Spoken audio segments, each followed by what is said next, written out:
The Russian leadership has stated this repeatedly, and now look at their, so to speak, backup vocals, the chorus of those who support them financially, militarily, politically, and so on. Kallas, in her capacity as an EU diplomat, stated that they are developing their own list of demands for Russia in order to, as she put it, resolve the crisis in Ukraine.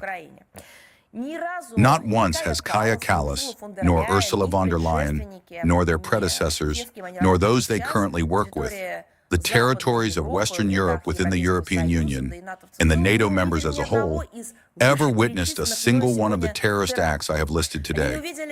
They have not seen the terrorist acts that we speak of every time, the ones our law enforcement agencies speak of, the ones witnesses and victims of these crimes speak of. They have never once compiled a list of the crimes of the Kiev regime. They have never once compiled a list of the victims of the crimes of the Kiev regime. Well, here, they have now compiled a list of demands. The intentions of the EU High Representative for Foreign Affairs and Security Policy to prepare a set of conditions, as she said, for Moscow, without which the European Union will not support peace in Ukraine. Just think about it. Actually, normal people should support peace. Well, presumably in any case, as their main goal, as the objective, as the point to strive for, the benchmark to look toward and align your steps with. But no, here from the European Union's perspective, the pursuit of peace must be conditional upon demands.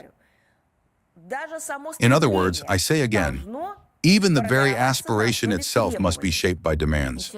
And all of this, of course, once again confirms the Euro bureaucracy's determination to prevent the cessation of the conflict by any means.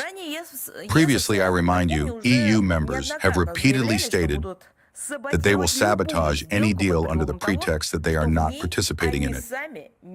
I just reminded you how the EU representatives, in the form of Merkel and Hollande, participated not in the deal, but in the negotiation process.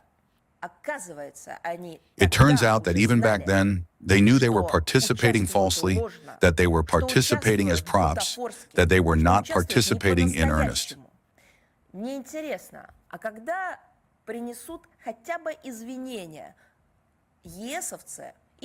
It is interesting whether representatives of Germany and France will ever apologize for the fact that their leaders participated under false flags in a negotiation process aimed at achieving a peaceful settlement. No, we do not see this. We do not see even an inclination to acknowledge such, essentially, crimes, or at the very least, mistakes. Instead of acknowledging the obvious, that they have for many years falsified efforts toward a peaceful settlement, what we see and hear from them are new demands.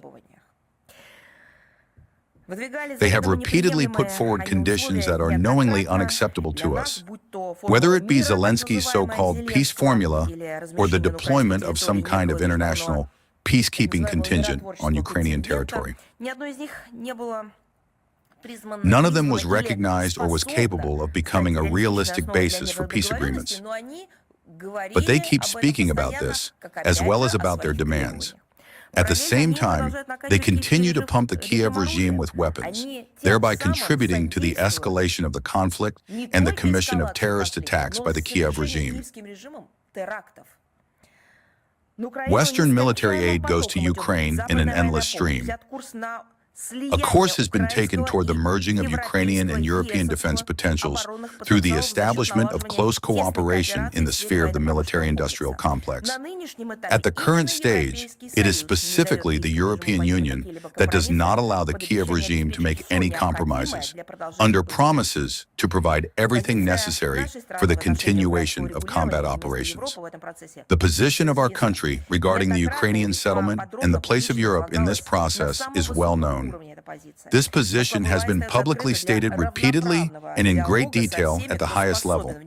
Moscow was and remains open to an equal dialogue with everyone who is capable of making a constructive contribution to the search for a diplomatic solution. But until the EU members understand that the elimination of the root causes of the Ukrainian conflict is not a concession to Russia, but a contribution to long-term stability and security on the European continent, there is no question of their role in a peaceful settlement in any capacity whatsoever. And besides everything else, in order to sit at the table, one must also know how to behave. What the EU members are doing now, the rhetoric they allow themselves, the insults pouring from their mouths in an endless stream, the lies they have not redeemed by word or deed during the manipulations with the Minsk agreements, does not allow us to view them not just as acceptable negotiators, but even as neighbors at the table.